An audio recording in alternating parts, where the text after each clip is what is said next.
Good morning, children. I hope you all are fine and enjoying with your family members at your home. Due to lockdown, the schools are closed, but we need to continue with our online teaching learning process.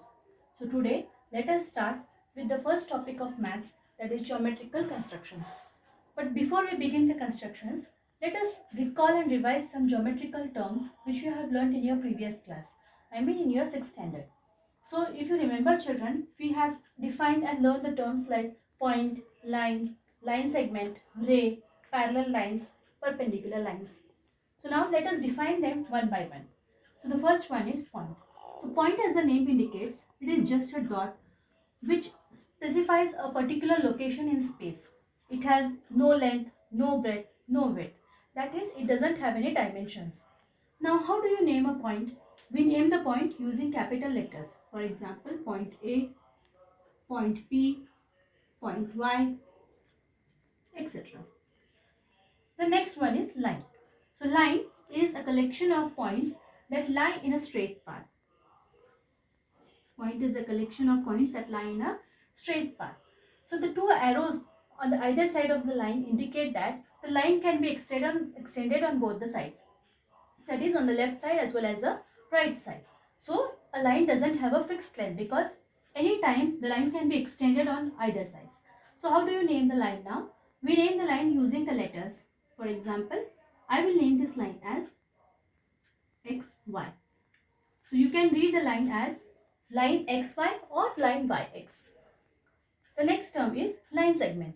Line segment is a part of a line. So it starts at one point and ends at the other. So it has a fixed starting point and a fixed end point. So it means that it has a fixed length. You can measure the length of a line segment. So now similarly, we can also name the line segment using the letters. So I will name this line segment as PQ. So you can read it as line segment PQ, or in short you can write it as seg PQ. The next term is ray. So ray is also a part of a line. It starts at one point and on the other side it extends indefinitely.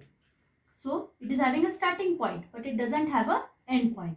So when we do not know where it ends, we cannot measure the exact length of a ray. So similarly, we can name the ray now. I will name it as ray AB. I will name it as ray AB. The next concept is the parallel lines.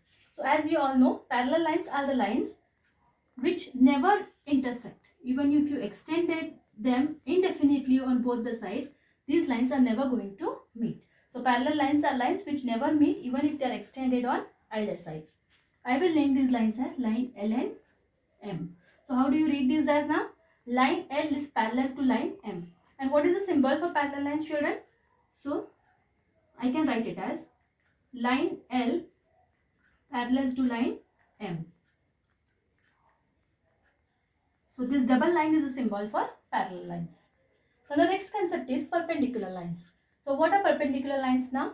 So the lines which intersect each other to form a 90-degree angle, or the lines which intersect at right angles, are called as perpendicular lines. Suppose we have two lines, line P and line Q. These two lines intersect to form a 90-degree angle. So these lines are called as perpendicular lines. So perpendicular lines are the lines which intersect to form a right angle or which intersect to form a 90-degree angle.